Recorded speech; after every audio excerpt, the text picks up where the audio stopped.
ശബരിമലയിൽ അയ്യപ്പ സംഗമം നടക്കുകയാണ്. സഖാവ് പിണറായി വിജയൻ അയ്യപ്പ സംഗമമാണോ സഖാക്കളുടെ സംഗമമാണോ? അയ്യപ്പ സഖാക്കളുടെ സംഗമമാണ്. മാർച്ച് വരെ മാലയിട്ട് വരുമെന്നാണ് പറയുന്നത്. അപ്പൊ സഖാക്കൾ എല്ലാവരും ഉണ്ട് അവിടെ. പക്ഷെ കസേരകൾ പലതും ഒഴിഞ്ഞു കിടക്കുക. അയ്യോ, അതൊക്കെ അരൂപികളാണ്.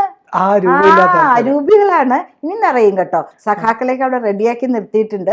കുറച്ചു നേരം കഴിയുമ്പോൾ സഖാക്കളെയും തൊഴിലുറപ്പ് ചേച്ചിമാരെയും എല്ലാവരും പിടിച്ചിരുത്തി, കുടുംബശ്രീക്കാരെയും ഒക്കെ പിടിച്ചിരുത്തി നിറയ്ക്കും. എന്ന് മാത്രമല്ല, ആൾക്കാർ നിൽക്കാൻ തുടങ്ങും. സൈഡിലൊക്കെ ഇങ്ങനെ നിൽക്കാൻ തുടങ്ങും. ഞാൻ കണ്ടു പ്രിയ, രാവിലെ കസേരകളൊക്കെ ഒഴിഞ്ഞു കിടക്കുക. വേദിയിൽ പക്ഷെ നിറയെ ആൾക്കാരും. അതിന് സ്വാഗതം പറഞ്ഞത് ആരാണെന്നറിയോ? നമ്മളുടെ PS പ്രശാന്ത് എന്ന് പറയുന്ന ദേവസ്വം ബോർഡ് ചെയർമാനാണ് സ്വാഗതം പറഞ്ഞത്. ദേവസ്വം ബോർഡ് പ്രസിഡന്റാണ് സ്വാഗതം പറഞ്ഞത്.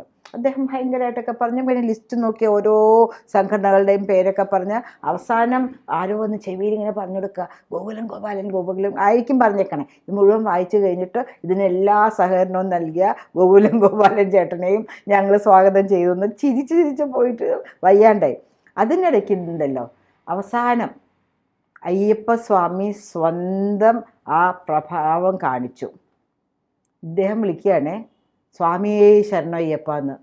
തകർന്നു പോയി പ്രിയ. അത് കണ്ടുകൊണ്ടിരിക്കുന്ന എല്ലാ അയ്യപ്പ വിശ്വാസികളുടെയും ഹൃദയം എൻ്റെ തകർന്നു പോയി. കാരണം ഇതുവരെ ഞാൻ ജനിച്ചപ്പോൾ എനിക്ക് ഓർമ്മ വെച്ച നാൾ മുതൽ പലരുടെയും കെട്ട് നിറയ്ക്കും കാര്യങ്ങൾക്കൊക്കെ പോയിട്ടുള്ളത്. ഞാൻ കുഞ്ഞിലെയും പോയിട്ടുണ്ട്, ഇപ്പോൾ വയസ്സായിട്ടും പോയിട്ടുണ്ട്.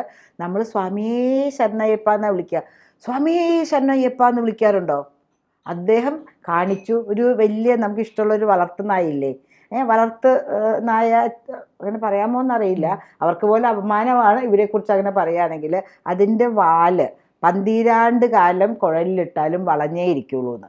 അതുപോലെ എത്ര മുഖംമൂടി അണിഞ്ഞ് എത്ര ദൈവവിശ്വാസികളാണെന്ന് പറഞ്ഞ് എല്ലാവരുടെയും കാൽക്കൽ വീണ് സാഷ്ടാംഗം പ്രണമിച്ചു ഞങ്ങൾ തെറ്റ് ചെയ്തിട്ടില്ല അയ്യപ്പസ്വാമിയാണേ ശരണം എന്നൊക്കെ പറഞ്ഞ് നടന്നിട്ട് അവസാനം അദ്ദേഹം തന്നെ കൊണ്ടുപോയി കല ഉടച്ചു. ഇത് കണ്ടുകൊണ്ടിരിക്കുന്ന ലോകത്തെമ്പാടുമുള്ള അയ്യപ്പ വിശ്വാസികൾക്ക് മനസ്സിലായി ഇതൊരു വെറും ഗിമിക്സാണ്. അല്ലെങ്കിൽ ആരെങ്കിലും പ്രിയ സ്വാമിയെ ശരണയ്യപ്പ എന്ന് വിളിക്കുവോ? മുഷ്ടി ചുരുട്ടി സ്വാമിയെ സ്വാമിയെ ഇൻഗുലാബ്, സ്വാമിയെ സിന്ദാബാദ്, സ്വാമിയെ ഇൻഗുലാബ് സിന്ദാബാദ്, അങ്ങനെയല്ലേ തോന്നുക?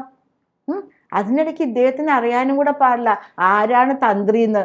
ആരെങ്കിലും ഒരു മോഹനൻ നമ്പൂതിരിയെ കുറിച്ച് കേട്ടിട്ടുണ്ടോ? തന്ത്രസ്ഥാനത്ത് കണ്ഠരുടെ കുടുംബത്തിൽ നിന്നുള്ള ആൾക്കാരാണ് വരിക അല്ലേ? പക്ഷെ ഇദ്ദേഹത്തിനൊരു മോഹനൻ നമ്പൂതിരിയാണ്. അതുപോലും അറിയാണ്ടാണ് ഇത്രയും കോടിക്കണക്കിന് രൂപ ചെലവാക്കി ഈ സംഗമം നടത്തുന്നത്. ഇത്രയും പറഞ്ഞല്ലോ, നമ്മളുടെ സ്റ്റാലിൻ വരണോ, അതായത് ഒരു IT മന്ത്രി വന്നിട്ടുണ്ട്. എന്താണ് ഈ നമ്മളുടെ കാശ്, എന്ത് നല്ല കാര്യങ്ങൾക്ക് വേണ്ടി ഉപയോഗിക്കാവുന്ന കാശ്, അയ്യപ്പൻ്റെ കൃപയാൽ നമുക്ക് കിട്ടുന്ന രൂപ, ഇവരെങ്ങനെയാണത് വിനിയോഗിക്കുന്നത്? ഈ ഇലക്ഷൻ വന്ന് അടുത്തിരിക്കുന്ന വേളയിൽ ഇങ്ങനെയുള്ളൊരു സംഗമം നടത്തിയിട്ട് പൊളിച്ചു അടുക്കി കൊടുത്തില്ല അയ്യപ്പസ്വാമി. പൂച്ച മുഴുവൻ പുറത്തായില്ലേ? അയ്യപ്പസ്വാമിയോട് കളിയൊന്നും വേണ്ട പ്രിയ. അദ്ദേഹത്തിന് അറിയാം ഈ 1 മണിക്കൂർ നിന്ന് നടത്തിയ സ്വാഗത പ്രസംഗത്തിന്റെ അവസാനം കൊണ്ട് ചീറ്റിച്ചു കൊടുത്തില്ലേ? അതാണ് വീണാലും കുറുക്കൻ കൂവെന്ന് പറയുമല്ലോ, ഒരു കഥയുണ്ട്. അതാണ് സംഭവിച്ചത്. എല്ലാം പറഞ്ഞൊക്കെ ഒപ്പിച്ച് വന്നു, പക്ഷെ അവസാനം കൂവിപ്പോയി. എല്ലാരും അല്ല കൂകിൽ, എല്ലാവരും സ്വാമി ശരണയ്യപ്പ എന്ന് വിളിച്ചു. അല്ല, പ്രശാന്ത് കൂവിപ്പോയത് അതെനിക്ക് മനസ്സിലായി, മുദ്രാവാക്യായി പോയി. അതാണ് ഞാൻ പറഞ്ഞത്, നമ്മളുടെ വീട്ടിലെ വളർത്ത് മൃഗം ഉണ്ടല്ലോ, പെറ്റായിട്ടുള്ള മൃഗം, അതിൻ്റെ വാലിൻ്റെ കാര്യം ഞാൻ അതാണ് പറഞ്ഞത്. അപ്പോൾ ഈ ശബരിമലയിൽ അയ്യപ്പ സംഗമം നടത്തിയിട്ട് കിട്ടുന്ന കാശ് എന്ത് ചെയ്യാൻ പോകുന്നു എന്നുള്ളത് നമുക്കറിയണ്ടേ? ഈ ഒഴിഞ്ഞു കിടക്കുന്ന കസേരകളിൽ നിന്ന് തന്നെ നമുക്കറിയാം അവർക്ക് വലിയ ഒരു സപ്പോർട്ടൊന്നും കിട്ടിയിട്ടില്ല. വലിയ സപ്പോർട്ടല്ല, ഒട്ടും തന്നെ സപ്പോർട്ട് കിട്ടിയിട്ടില്ല. അവർ ലോട്ടെടുത്ത ആൾക്കാരെടുത്തു, ഇവർ പറയുന്നതല്ലേ, അത് നമ്മളത് കേട്ടു. പക്ഷെ ഇന്ന് അവിടെ ഒഴിഞ്ഞു കിടക്കുന്ന കസേരകൾ അതിന് സാക്ഷിയാണ്. ആരും ഇതിന് സഹകരണം കൊടുത്തിട്ടില്ല എന്നുള്ളത് സാക്ഷ്യപത്രമാണ്. ഇന്ന് ഇറക്കും കേട്ടോ. അതിപ്പോൾ CPM-ൻ്റെ എല്ലാ മീറ്റിങ്ങുകളിലും തൊഴിലുറപ്പ് ചേച്ചിമാരൊക്കെ പറയാറുണ്ട്, മാഡം ഞങ്ങൾ പോയില്ലെങ്കിൽ ശരിയാവില്ല, ഞങ്ങൾക്ക് പണി പോകും എന്ന് പറയാറുണ്ട്. നമ്മളുടെ അംഗൻവാടി ടീച്ചേഴ്സ് പറയാറുണ്ട്, നമ്മളുടെ ആശാ വർക്കേഴ്സ് പറയാറുണ്ട്, പോകണം മാഡം, പോയില്ലെങ്കിൽ ഞങ്ങൾക്ക് വലിയ പ്രശ്നമാവും എന്ന് പറയാറുണ്ട്. അങ്ങനെ അവരെയൊക്കെ ബസ്സിൽ കയറ്റി ഒരു ബിരിയാണിയും കൊടുത്താണ് അവർ നിറയ്ക്കുന്നത്. ഹാള് നിറയ്ക്കണമല്ലോ. ഇതുപോലെ തന്നെയാണ് അവിടെയും നടക്കാൻ പോകുന്നത്. പക്ഷേ ഇതിന് എത്ര രൂപ ചെലവായി, എത്ര രൂപ കിട്ടി, ആ രൂപ എങ്ങനെ ചെലവാക്കാൻ പോകുന്നു എന്നുള്ളതിന് ജനങ്ങളോട് സംസാരിച്ച് സംവദിച്ച് ജനങ്ങളുടെ താല്പര്യം കൂടെ അറിഞ്ഞിട്ട് മാത്രമേ ഇവർ ചെയ്യാൻ പാടുള്ളൂ. ആ പ്രവൃത്തിയുമായിട്ട് മുന്നോട്ട് പോകാൻ പറ്റും. ശരിയല്ലേ? അതെ. ഒരു അയ്യപ്പ ഭക്തൻ ആയിരിക്കുമെന്ന് ഞാൻ വിചാരിക്കുന്നു പ്രിയൻ. ആണോ? തീർച്ചയായും. അപ്പൊ അയ്യപ്പന്റെ പേരിൽ ഇങ്ങനെ നടക്കുന്ന ഒരു സംഗമത്തിൽ നിന്ന് ഉണ്ടാക്കുന്നത്, അയ്യപ്പനെ അങ്ങനെ പറയാൻ പാടില്ല, ഭഗവാൻ എന്നോട് ക്ഷമിക്കണേ, അയ്യപ്പനെ വിറ്റ് കാശാക്കുന്ന, അല്ലേ? വിറ്റ് കാശാക്കുക എന്നുള്ളതല്ലേ ആ ശബരിമലയിലെ ഈ പറയുന്ന ദ്വാരപാലകരുടെ സ്വർണം കൊണ്ട് പൂശിയിരിക്കുന്നത്, സ്വർണം ഉണ്ടല്ലോ, ആ സ്വർണ്ണ പാളികൾ കൊണ്ടുപോയി. അതെ, 4 കിലോ കാണാനില്ല. ഇതിന് 4 കിലോ എന്ന് പറയുമ്പോൾ രൂപ എത്രയായി? 1 ഗ്രാമിന് ഇപ്പോ 10,000 രൂപയുടെ അല്ല 8,000 അത്ര രൂപ, 10,000 രൂപയ്ക്ക് മേലെയുണ്ട് അതിന് ഉള്ള വില അല്ലേ? അപ്പോൾ ഒരു കിലോ എന്ന് പറയുമ്പോൾ എത്ര രൂപയായി? 4 കിലോ എന്ന് പറയുമ്പോൾ എത്ര രൂപയായി? നമ്മളുടെ പൈസ എടുത്ത് എന്തും കാണിക്കാന്നുള്ള ധിക്കാരവും ധാർഷ്ട്യവും അല്ലേ പ്രിയൻ? ഞാൻ ഒരിക്കലും ഒരു ഇൻ്റർവ്യൂവിൽ ഇങ്ങനെ അജിറ്റേറ്റഡ് ആയിട്ട് ഇരുന്നിട്ടില്ല. എനിക്ക് കൺട്രോൾ ചെയ്യാൻ അറിയാം എന്നെ. ഞാനൊരു ട്രെയിൻഡ് ജേർണലിസ്റ്റാണ്, ആങ്കറാണ്. പക്ഷേ ഒരു ഭക്തയാണ് സംസാരിക്കുന്നത്. അല്ലാണ്ട് എൻ്റെ മനസ്സിലിപ്പോൾ ഞാനൊരു ജേർണലിസ്റ്റ് ആയിരുന്നു എന്നോ ഞാൻ തന്നെ ഒരു ആങ്കർ ആയിരുന്നു എന്നോ ഒന്നുമല്ല. അത് കണ്ടിട്ട് അത്രയും തപിച്ച മനസ്സോടുകൂടിയാണ് ഞാനിവിടെ ഇരിക്കുന്നത്. ആ മുഷ്ടി ചുരുട്ടി വിളിച്ചപ്പെട്ട അദ്ദേഹത്തിൻ്റെ മുഖഭാവം, ഒരു ഭക്തിയുടെ കണികയില്ല. ഭക്തിയോടെ സ്വാമിയേ ശരണമയ്യപ്പ എന്ന് വിളിച്ചിരുന്നെങ്കിലും ഞാനത് ക്ഷമിച്ചു കൊടുത്തേനെ. സ്വാമിയേ ശരണമയ്യപ്പ, മുഖഭാവം മാറിയത് നോക്കൂ. അപ്പം നമ്മൾ ഇതെല്ലാം സഹിച്ചോളണം. ഇവരുടെ നാടകങ്ങളൊക്കെ കണ്ട് നമ്മൾ വിശ്വസിച്ചോളണം. എന്നിട്ട് നമ്മൾ അവർക്ക് വോട്ട് ചെയ്തോളണം. ഇനി അത് നടപ്പില്ല എന്ന് അയ്യപ്പ സ്വാമി നമ്മളെ കാണിച്ചു തന്നു, അല്ലേ പ്രിയ? അതെ, തീർച്ചയായിട്ടും. അയ്യപ്പൻ കാണിച്ചത് ഭഗവാൻ സൂചന തരാനേ കഴിയുള്ളൂ. ഒന്ന് ആലോചിച്ച് നോക്കൂ. ശബരിമലയിൽ ഏതാണ്ട് ഒരു ദിവസം 80,000 പേർക്ക് വരെ സന്ദർശിക്കാൻ കഴിയുന്നതാണ്. ഇന്ന് ഈ അയ്യപ്പ സംഘം ഇവർ നടത്തുന്നത് കൊണ്ട് അവിടുത്തെ സന്ദർശനം 20,000 പേർക്കായിട്ട് ചുരുക്കിയിരിക്കുകയാണ്. ഇവരാരാണ്? അയ്യപ്പനെ കാണാൻ വരുന്നവരെ നിയന്ത്രിക്കാൻ ഇവരാരാണ്? അത് തന്നെയാണ് പറഞ്ഞു. ഇവര് 3 കോടി മുതൽ 1 ലക്ഷം രൂപ വരെ വെച്ച് വിറ്റിട്ട് ആക്കുന്നതാണല്ലോ. പക്ഷേ പ്രിയൻ അദ്ദേഹം ആ ഇതിൽ പറഞ്ഞു, കഴിഞ്ഞ തവണ 50 ലക്ഷം പേര് വന്നു, എന്നിട്ട് ഒരാൾക്ക് പോലും ഒരു പ്രയാസം ഉണ്ടായില്ല. ഞാൻ പോയ വ്യക്തിയാണ്.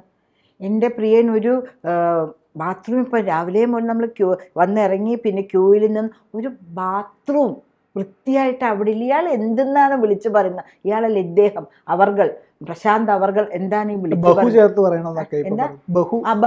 ബഹുമന്ത്രി, ബഹുമാനപ്പെട്ട മുഖ്യമന്ത്രി.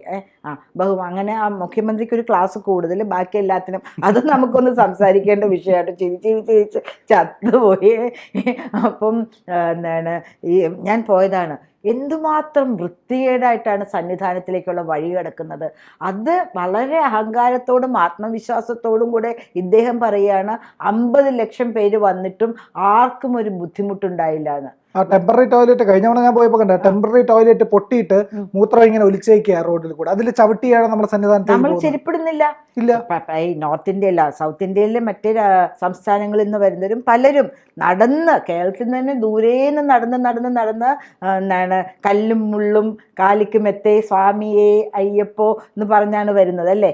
അങ്ങനെ വരുന്ന ആൾക്കാർ മൂത്രം കൂടെ ചവിട്ടിച്ച് മല കയറ്റി അശുദ്ധമാക്കിയിട്ട് ഇങ്ങനെയൊക്കെ പറയാൻ ഇദ്ദേഹത്തിന് ഒരു തെരുമ്പ് നാണമില്ലേ പ്രിയൻ? ഇങ്ങനെ ഈ സ്ഥാനം രാജിവെച്ച് പോകണമെന്ന് ഒരു അങ്ങനെ പറയുകയാണെങ്കിൽ ഞാൻ ഭയങ്കര ഒരു മതവിശ്വാസിയൊന്നുമല്ല. എൻ്റെ അച്ഛൻ എന്നെ പഠിപ്പിച്ചിരിക്കുന്നത് ലോകാ സമസ്ത സുഖിനോ ഭവന്തു എന്നാണ്. പക്ഷെ ആർക്കും കയറി ശിവതാണ്ഡവം ആടാനായിട്ട് എൻ്റെ തല ഞാൻ കൊനിച്ചു കൊടുക്കില്ല. ആത്മാഭിമാനത്തോടെ തല ഉയർത്തി തന്നെ നിൽക്കും, അല്ലേ പ്രിയൻ? നമ്മളുടെ തല നമ്മൾ ആരുടെ മുമ്പിൽ കുനിച്ച് കൊടുത്ത് വരൂ ശിവതാണ്ഡവം ആടൂ എന്ന് നമ്മൾ പറയില്ല. കാളയമർദ്ദനം എനിക്ക് ഓർമ്മ വരുന്നത്, കുഞ്ഞിലെ ഞാൻ പഠിച്ചിട്ടുണ്ട് കാളയമർദ്ദനം. കൃഷ്ണൻ കാളിയനെ ചവിട്ടി താഴ്ത്തുന്നതിൻ്റെ മുകളിൽ. അതുപോലെ ഈ നമ്മൾ മർദ്ദനം കാണിക്കില്ല എന്ന് ഉറപ്പുള്ളത് കൊണ്ടല്ലേ ഇവരെങ്ങനെ നിന്ന് ഭരണത്തിൽ കൂടെ വിഷചീറ്റിക്കൊണ്ട് നിൽക്കുന്നത്. നമ്മളും ഇനി കാളിയമർദ്ദനം പഠിക്കണം. ഓരോ കുഞ്ഞിനെയും കാളിയമർദ്ദനം പഠിപ്പിക്കണം. ഇനിയിപ്പോൾ ഞാൻ മതസ്പർദ്ധ വളർത്താൻ നോക്കിയെന്നൊക്കെ പറഞ്ഞ് എന്ത് കേസ് വന്നാലും അത് അംഗീകരിക്കാൻ ഞാൻ തയ്യാറാണ്. മതസ്പർദ്ധയല്ല.